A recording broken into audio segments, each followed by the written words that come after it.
High বন্ধুরা, কি করছো তোমরা সবাই? আমি এখন আছি শিলিগুড়িতে।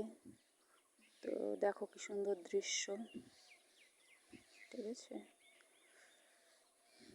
একটু টাইম পেয়েছিলাম তো ভাবলাম কোনো ফাঁকা জায়গাতে গিয়ে ভিডিও শ্যুট করে ফেলি। যেখানেই তো যাই সবাই চলে আসে, খুব ডিস্টার্ব লাগে। তো একা থাকতে চাই, একা থাকারও কপাল হয় না। যেখানে যাই সব মানুষজন এসে ভিড় করে। তো এখানে একটু ফাঁকা পেলাম, তাও খুব একটা ফাঁকা নেই, মাঝে মধ্যে এসেই পড়ে, আমি আবার সরে পড়ি।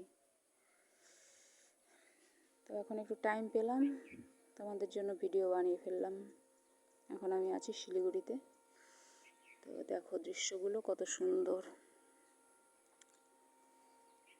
এই যে একদম দেখতে পাচ্ছ কি সুন্দর জলের দৃশ্য। উপর থেকে আবার গাছের ছবিগুলো জলের মধ্যে দেখা যাচ্ছে, কত সুন্দর লাগছে।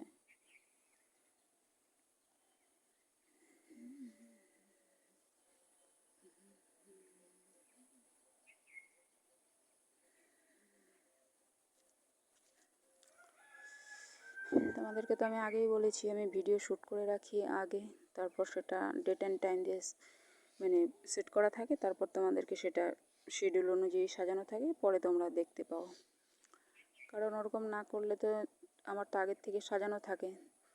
এবার ধরো আগামী 7 দিনেরটা আমার ঠিক করা আছে, তারপর তো আমি চাইলেই আবার যদি টাইমও পাই, তারপর তো আমি সাথে সাথে ভিডিও ফেস টু ফেস ধরো দেবো, তখন তো দিতেও পারবো না, কারণ আগের থেকে 7 দিনের শিডিউল করা আছে।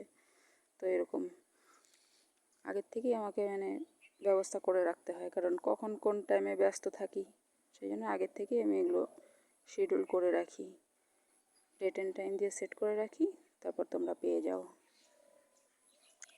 ওরকম না করলে তো হবে না, কত কাজ থাকে, সব সময় তো সম্ভব না যে এখন মনে করলাম এখনই করে ফেলবো, ওরকমটা হয় না, কাজ থাকে, পার্সোনাল লাইফ আছে, কাজ আছে, সব কিছু আছে, টাইমই পাওয়া যায় না।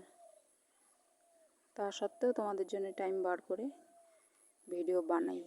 ওই যে কথায় বলে না, ইচ্ছে থাকলে উপায় হয়, ওরকম ইচ্ছে থাকলে মানুষ হাজার ব্যস্ততার মধ্যেও চাইলে করতে পারে, আর ইচ্ছে না থাকলে যদি ফ্রি টাইমও থাকে, তাও কেউ তোমাদের জন্য টাইম বার করবে না। এটা হচ্ছে আমি একটা এক্সাম্পল দিলাম জাস্ট।